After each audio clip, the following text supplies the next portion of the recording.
জানাচ্ছি দেশ টেলিভিশনের আজকের আয়োজনে। সঙ্গে আছি আমি দেবরায় দীপ্ত। আমার সঙ্গে অতিথি হয়ে আছেন গানের ভুবনের যুবরাজ খ্যাত কণ্ঠশিল্পী আসিফ আকবর।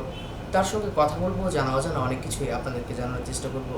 শুরুতেই জানতে চাই, সবার প্রিয় এই কণ্ঠশিল্পী কেমন আছেন? হ্যাঁ, কেমন আছেন? আলহামদুলিল্লাহ ভালো আছি। একটু জানতে চাই, অন্যরকম একটি পরিবেশ, অন্য একটি অনুভূতি। বলিউডে আপনি গান গেয়ে আসলেন, রুনা লায়লা জেমসের পর আপনিই গেলেন, এই অনুভূতিটা একটু আপনার মুখ থেকে শুনতে চাই। ইনফ্যাক্ট রুনা আপা এবং জেমস ভাইয়ের নাম বলিউডে অত্যন্ত সম্মানের সাথে উচ্চারিত হয়। যেহেতু আমি পরবর্তীতে গেলাম এবং আহ, শেষ হিসেবে গেলাম আপাতত, তো সেই হিসেবে তাদের পদাঙ্ক অনুসরণ করতে হবে, তাদের সুনাম ওনারা রেখে এসছেন সেটাকে লালন করতে হবে। এবং যখনই গেলাম গাইতে, এই দুজনের নামে প্রথমে এসছে যে বাংলাদেশ থেকে তো রুনা ম্যাডাম গিয়ে গেছেন, জেমস ভাই গিয়ে গেছেন, আপনিও আসছেন, ওয়েলকাম।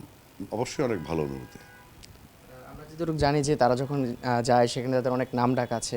তাদের কোনো স্মৃতি কি বলেছে কিনা, যে কিভাবে তারা গিয়েছে, বা আপনার মাধ্যমে কোনো কোনো স্মৃতি আমরা একটু শুনতে পারি কিনা?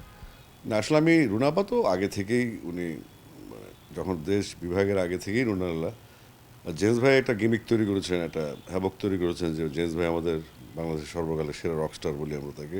আমি নিজেও ওনার ফ্যান, এবং উনি যথেষ্ট পরিমাণে বলবো যে বলিউড কাঁপিয়ে দিয়েছেন। তো সেই হিসেবে পরের জেনারেশনে আমি এসে গেলাম, আমি গাইলাম। আমার মনে হচ্ছে যে আমিও ভালো কিছু করবো এবং অনেক দিনের জন্যই গেলাম, অনেক গান গাইবো সেখানে। বাংলাদেশ শুধু এখন যারা অভিনয় করছেন তাদের কথা যদি বলি, বা যারা গান করছেন, একটু গানের প্রথমে আসি। কার গান সবচেয়ে বেশি পছন্দ, নতুন যারা গান করছেন? নতুনদের মধ্যে অয়ন চাকলাদার গান খুব ভালো লাগে আমার কাছে, এবং এই ছেলেটা মিউজিকের প্রতি পেশেন্স, তার ভয়েস, তার রুচি সব কিছু দারুণ। আমার মনে হচ্ছে নার্সিং করলে অয়ন চাকলাদার এই দেশের next superstar as a singer. একটু অভিনয় যদি বলি, কার অভিনয় ভালো লাগে নতুন যারা আসছেন, এমন কি কাউকে চোখে পড়েছে কিনা? না, আমি আসলে খুব একটা দেখা হয় না অভিনয়, মানে নাটক ফিল্ম ওভাবে দেখা হয় না, আগেরগুলোই দেখা হয়। ইদানিংকার আসলে খুব একটা পরিচিতি কারোর সাথে নাই আমার, একটু যোগাযোগবিহীন আর কি। যতটুকু শোনা যাচ্ছে বলিউডে আপনি প্লেব্যাক করে এসেছেন। একটু যদি জানতে চাই, কোন সিনেমায় প্লেব্যাক করেছেন?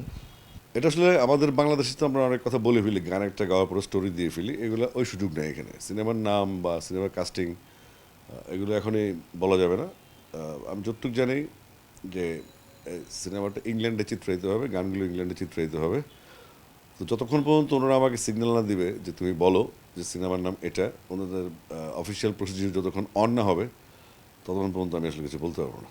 একটু কি জানতে পারি কিনা যে তিন খানের মধ্যে কেউ আছে কিনা এই সিনেমায়, নাকি নতুন কোনো নায়ক? আমি এটাও জানি না, আসলে ওনারা বলেন না, শুধু একটু জানি যে ভালো ডিরেক্টর, ভালো প্রোডাকশন হাউস এবং ভালো কাস্টিং আছে। একটু গানটা কি আমরা শুনতে পারি কিনা না, আজকে? এটাও কি মানা? এই বিষয়ে আসলে আমি শুধু সুরকার যিনি কম্পোজার রাজীব রায় চৌধুরী, ওনার নাম ছাড়া কারণ আমি বলতে পারবো না। আর বেসিক্যালি এই কাজটা শুরু হয়তো অনেক আগে, প্রক্রিয়া 22 সালের অক্টোবর মাস থেকে কাজটা শুরু হয়। তো তারপর আমাকে অনেক প্রিপারেশন নিতে হয়েছে, ফিজিক্যাল ফিটনেস, তারপরে বলিউডে গাওয়ার মতো স্ট্রেংথ, তারপরে হিন্দি উচ্চারণের কোর্স করতে হয়েছে, এখনও আবারও করতে হবে। তো প্রথম গান হিসেবে বলবো যে আমি উতরে গেছি, এবং তারা খুবই হ্যাপি, যে কারণে তারা ওই সিনেমারই আরেকটা গানের প্লেব্যাক করার কথা আমাকে বলেছে, যেটা আমি এই মাসের শেষে গিয়ে গাইবো। আর তার মানে কি আমরা আসিফ ভাইকে আরো বলিউডের বিভিন্ন গানে আমরা দেখতে পাবো কিনা সামনের দিনে, এমন কোনো আভাস আছে কিনা? হ্যাঁ, আমি একটু বলতে পারি যে এইবার যখন যাব বলিউডে, আমি আরও দুটি গান গাইতে যাচ্ছি ফিল্মের জন্যই। আর এমনি অন্যান্য মুম্বাই অডিও কোম্পানিগুলো যারা আছে, বড় বড় প্রোডাকশন হাউস, তাদের তরফ থেকে নক আসছে। তারপরে ফিল্মালয়া বা এদের মতো বড় প্রোডাকশন হাউস যাদের সাথে আমার মিটিং হয়েছে, তারাও বলেছে যে তাদের নতুন সিনেমা হচ্ছে, সেখানে আমার গান থাকবে। এবং স্বতঃস্ফূর্তভাবে তারা আমাকে খবর দিয়ে নিয়ে তারপর অফারটা দিয়েছে। শ্রদ্ধেয় এ আর রহমান স্যারের স্টুডিওতে আপনি গান গেয়েছেন, এই যে পার্থক্য আসলে দেখেছেন কিনা, বা অনুভূতিটা একটু জানতে চাই। অনেকদিন গান গাইতো।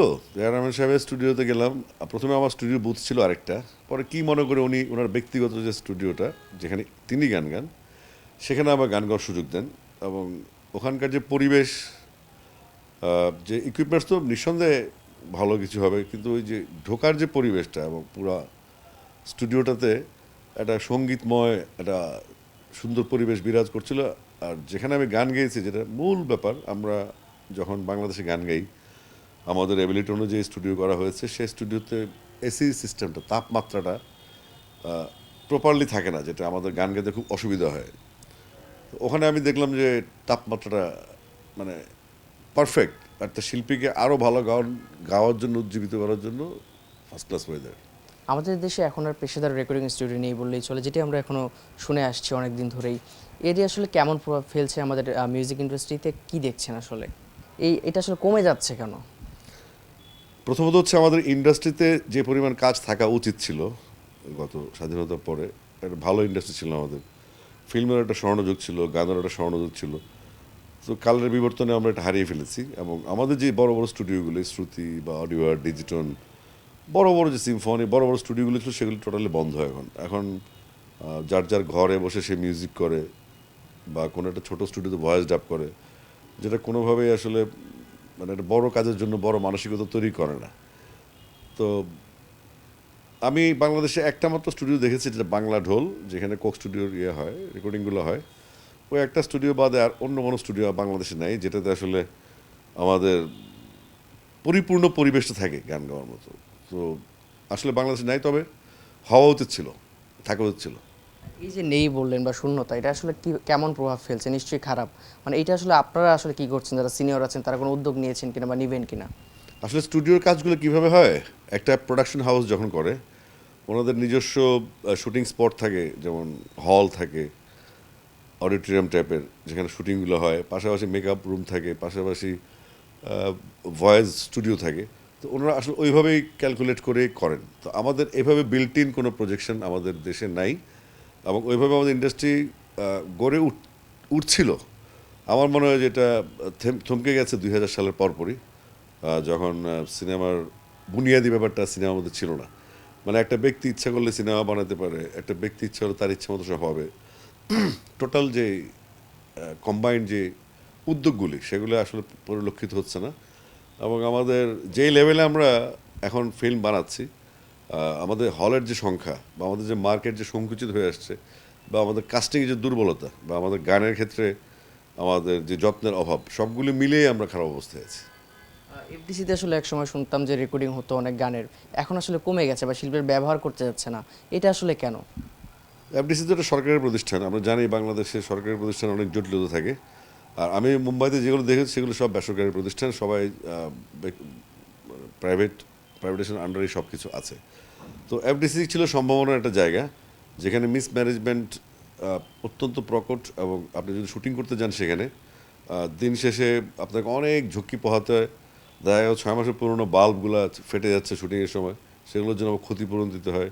ঠিক 11টা বাজলে শুটিং বন্ধ, দেখা যাচ্ছে ইমার্জেন্সি আর একটু আধা ঘন্টার কাজ আছে, সেটার জন্য পুরো পেমেন্ট করতে হয়, ফুল পে করতে হয়। অথচ ইন্ডিয়াতে এগুলা, আমি যেহেতু মুম্বাই দেখে আসছি, এগুলোর জন্য ভর্তুকি দেওয়া হয়, গভর্নমেন্ট সাপোর্ট করে কোনো শুটিং স্পটে গেলে, বা ওখানকার কি সমস্যা আছে সেগুলোর জন্য তারা তাদের ট্যুরিজমকে বলে রেখেছে। অর্থাৎ আপনি যদি মুম্বাই যান, তাহলে আপনি কিন্তু কোনো ক্রিকেটার বা কোনো অন্য কোনো সেলিব্রেশনের খবর পাবেন না। শুধু দেখবেন ফিল্ম স্টারদের নিয়েই ট্যাক্সিওয়ালা থেকে শুরু করে, উবারওয়ালা থেকে শুরু করে, অটোওয়ালা থেকে সাধারণ মানুষ আলোচনা করে। তো এই আলোচনাটা আমাদের ক্ষেত্রে যেটা হয়, নেগেটিভ আলোচনা হয়, কারণ আমরা সেটা জন্ম দিচ্ছি। তো আমাদের উচিত আসলে আমাদের টার্গেট ঠিক করা, টার্গেট ঠিক করে একটা পরিকল্পনা নেওয়া, যে পরিকল্পনাটা আসলে ফিনান্সিয়াল ব্যাপার জড়িত আছে, সেখানে প্রাইভেটাইজেশন করে দিলে, বড় বড় কোম্পানিগুলো যদি এখানে জয়েন করে, আমি আশা করি বাংলাদেশের ফিল্ম এবং বাংলাদেশের মিউজিকের পরিবেশ বদলাবে।